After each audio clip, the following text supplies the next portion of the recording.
What's up, y'all? It's the Bike Chick. So, we were doing a repair today, and shockingly enough, it kind of freaked me out. First of all, this is like old school. I'm like, whoa, that's like a lot to repair. But James did a really good job making it roll again. So, but we got to looking, and it says Trek fuel on here. And I'm like, what?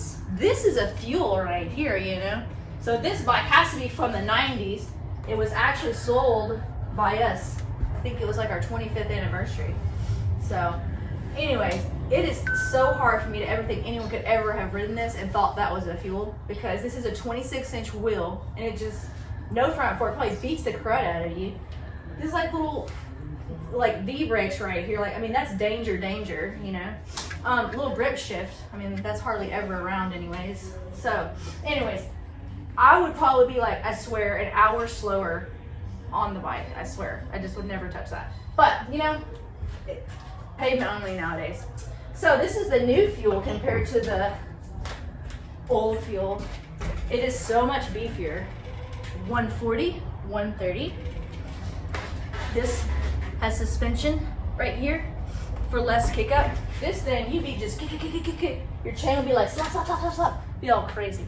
So, hydraulic disc brakes on this thing, so you can just stop very smoothly. Of course, 140 on the front. You get a dropper post on this, so you get your weight back in corner. There's just a huge difference in what's going on nowadays from what used to be only, I mean, that's really not that long ago if you think about it. I remember coming in as a kid, and these things used to have like horns. And I didn't ride bikes back then. But I was like, why do those bikes have horns? My dad's like, well, those are bar ends. And I was like, that's so weird. Anyways, so it looked like a rack of Longhorns. But nowadays, I mean, this is like a pavement bike. That's actually a hybrid is what that is. So, but yeah, things have changed a lot. And this thing would definitely ride a lot better than anything else before. What is that? This is a Fuel EX. This is the 9.8, I believe, correct? Yep. Yep, Fuel EX 9.8 carbon fiber. Chromoly, like, oh my gosh. Do they even make that anymore? Like, I don't think so. Still a sweet bike. Yeah, I don't even know. Like, this one gear in the front, so you only shift on one side. It's a little complicated, you know? 1x12. Yeah, 1x12. So this big, huge gear back here, that's really easy for all you people who like to climb. I would just die. I would just, oh my God, that's so, whew, that's a lot of pushing right there.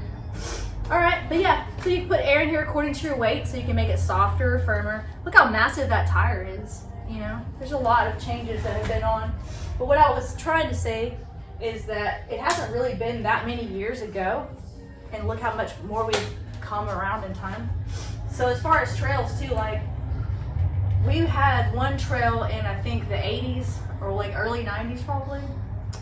And now we have 5 in our local area. But just mountain biking has pretty much started really exploding probably about 10 years ago because of full suspension, maybe even 15. But there's just a lot more to come also in the world. So mountain biking's hot.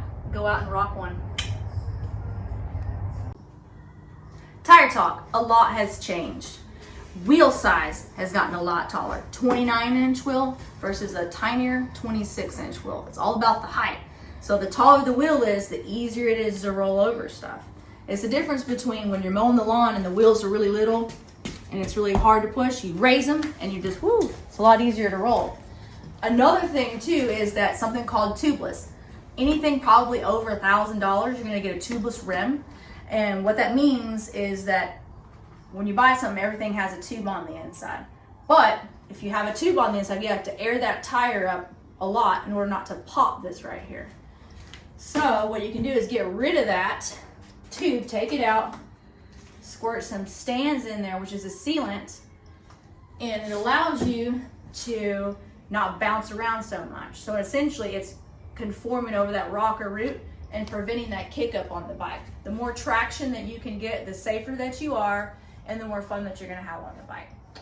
Also, the width of the tires have changed too. So this is super wide. You can see like how my hand is really big here, and then it's like really, I could like grab the whole bike right here, and I can't really right here. So the tires are actually wider nowadays, and that also gives you more traction. Another thing is that when you have this sealant in here, if you get a hole in here, it fills up. So essentially, I've never had a flat, but I've lost air. So you're rolling along, psh, rolls, and this stuff fills up, and essentially no flats. So that's an awesome thing too. That's just tire talk.